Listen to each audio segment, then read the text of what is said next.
Now let's go to C S S frameworks. अब C S S frameworks क्या है, सी S S library बोल सकते हो, स्लैश लाइब्रेरी। ओवरव्यू यही है कि हम सी एस एस हाथ से नहीं लिखना चाहते हैं, क्योंकि सिर्फ एक पेज बनाने में इतना क्लटर होता है कि आप संभाल नहीं पाओगे। आप मल्टीपल फाइल्स के हिसाब से बना सकते हो, फिर भी ट्रैक रखना चीज़ों का पॉसिबल नहीं है। तो हमारे पास कुछ प्री बिल्ट सॉल्यूशन होते हैं जिनको मतलब automatically as a library framework रखा जाता है। तो एक बूटस्ट्रैप है जो कि डेप्रिकेटेड हो चुका है, तो मैं बिल्कुल सजेस्ट नहीं करता हूँ कि आप बूटस्ट्रैप यूज़ करो। Never suggested in this particular 2025, है ना। फ्रॉम देयर 2025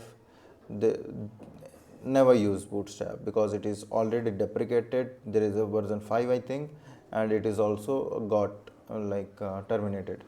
Yeah, so हमारे पास सबसे बेस्ट ऑप्शन है टेलविन सी एस एस। आप यदि यूटिलिटी फर्स्ट चाहते हो कि आपके पास सिर्फ बहुत ही बेस से लेकर आपके पास सॉल्यूशंस हो सी एस एस के, क्लासेस बने हो, जो हम पढ़ने वाले हैं। एक्चुअली हम टेलविन सी एस एस ही पढ़ने वाले हैं। और एक मटेरियल यूआई है जिसमें आप कंपोनेंट्स डायरेक्ट बने होते हैं। हमें टेलविन में कंपोनेंट खुद के बनाने पड़ेंगे, है ना, पर इसमें खुद से ही बने होते हैं। जैसे मैं एक बार एग्जांपल दिखा दूं, Tailwind C S S, okay. And अगला है हमारे पास मटेरियल यूआई। मैं इसको बड़ा कर लेता हूँ ना, ठीक है। तो मटेरियल यूआई में टेलविन सीएसएस में आप देखोगे तो इसमें हमारे पास सिर्फ क्लासेस प्रोवाइड है। और क्लासेस कौन सी स्टाइल इम्प्लीमेंट करते हैं, जैसे मुझे यदि पोजीशन करनी है तो मैं पोजीशन में स्टैटिक लिखूंगा सिर्फ क्लास में, और स्टैटिक पोजीशन हो जाएगा। दिखा आपको, तो मैं यदि क्लास में स्टैटिक लिख रहा हूँ तो स्टैटिक हो जाएगा, एब्सोल्यूट लिख रहा हूँ तो एब्सोल्यूट हो जाएगा, इस तरीके से। तो ये क्लास यूटिलिटी हमें प्रोवाइड करता है, जिससे हम पूरे प्रोजेक्ट में सिर्फ क्लासेस ऐड करके आगे बढ़ सकते हैं, इंस्टेड ऑफ हमें सीएसएस लिखने की ज़रूरत हो। तो ये हमारे पास क्लास बेस्ड यूटिलिटी प्रोवाइड कर देता है। इससे ज़्यादा हम यही कर सकते हैं कि ग्रुपिंग कर दे क्लासेस की, है ना, कि कार्ड के लिए ये क्लास होगी, इसके लिए ये होगी, है ना, कार्ड के अंदर ये सारे क्लासेस इंप्लीमेंट होंगे। अदरवाइज़ यहाँ कंपोनेंट का कोई लॉजिक नहीं है। Dark mode, light mode, theme variables, colours, है ना, तो ये सारी चीज़ें हमारा पहले से प्री बिल्ट है टेलविन में। पर this is material, it is more like framework, not a library. इसमें आपको कंपोनेंट्स मिलता है, आपको बेस चीज़ें मिलती है, उसके साथ में आपको कंपोनेंट मिल जाता है। आपको सिर्फ उस पर्टिकुलर कंपोनेंट का नाम ऐड करना होता है। आपको स्लाइडर चाहिए, वो आप सिर्फ स्लाइडर ऐड करो इस तरीके से कंपोनेंट, और ये ऑटोमेटिकली आपको एक स्लाइडर मिल जाता है, ठीक है।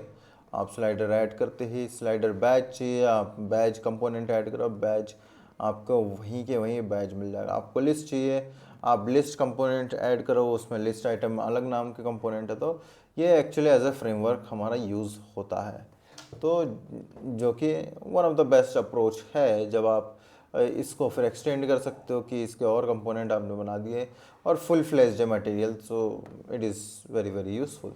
अब आप इसके मतलब रेटिंग्स भी देख सकते हैं, स्टार्स। तो 96K is very very good stars, like one of the best stars we can have, okay. ये 89 स्टार्स है, मैं इसको भी लाइक कर देता हूँ। एक्चुअली मैं इस पर काम करता हूँ, है ना, और मैं अभी एक्चुअली टेलविन में स्विच हुआ हूँ, पर फिर भी जो मटेरियल हुआ ये one of the best available component framework and library, and free for ever है। गूगल मटेरियल का डिज़ाइन है, आपकी मर्जी आपको कितने तरीके से डिज़ाइन बदलना है। So this is all provided in C S S frameworks and C S S libraries. और बूटस्ट्रैप जो है वे ये हो गया terminated because of new concept of library, okay. तो ये हमारा जो है ये क्लोज़ हो चुका है प्रोजेक्ट। इसमें कोई भी अब नए अपडेट नहीं आएंगे। आपको यूज़ करना है तो अपने रिस्क पर यूज़ करिए, अदरवाइज नहीं, ओके। तो हमारा सी एस एस का नया कॉन्सेप्ट आ गया टेलविन की वजह से, जिसकी वजह से बूटस्ट्रैप इज़ फ्यूटाइल, लाइक कोई यूज़ ही नहीं है, like it is nothing, but it was one of the most used libraries out there, है ना, one of the most and fancy library out there ये थी।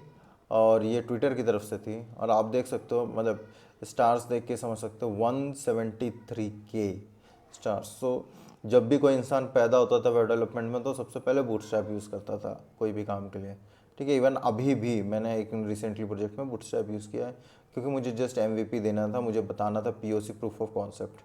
तो it is one of the best library out there, it was one of the best library. उसके बाद इस पर अभी ताला लग गया है। Okay, and that is all from my side. हम कूदेंगे टेलविंड में। मैं बता चुका हूँ हमारा जो नेक्स्ट ट्यूटोरियल आने वाला है वो प्रोजेक्ट्स आएंगे, Google home page, YouTube home page, जो हमने सीखा है विदाउट टेलविंड, ओनली CSS। ठीक है, तो हम गूगल होम पेज समझेंगे और यूट्यूब होम पेज बनाएंगे, और ये बहुत ही कूल बनने वाला है मुझे लग रहा है। मतलब हम जस्ट बहुत कूल होने वाले हैं।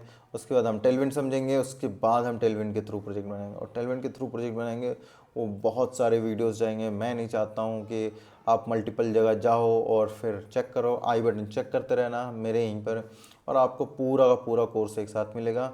मैं आपको वो फैंसी कोर्स नहीं देना चाहता हूँ, मैं आपको देना चाहता हूँ इंडस्ट्री लेवल कोर्स। ओके, कि एक्चुअल में प्रोग्रामिंग कैसे की जाती है, एक्चुअल में कोडिंग कैसे की जाती है, इंस्टेड ऑफ जस्ट फैंसी बातें हो और बातों से ही प्रोग्रामिंग हम कुछ सीख जाए। नहीं, हम प्रैक्टिकल प्रोग्रामिंग करेंगे। ओके, और उसी से ही सबसे ज़्यादा बूस्ट मिलता है, अदरवाइज़ किसी से नहीं मिलता। आपको मिलियंस ऑफ मिलियंस व्यूज़ दिखेंगे पर मिलियंस ऑफ मिलियंस डेवलपर नहीं दिखेंगे। ओके,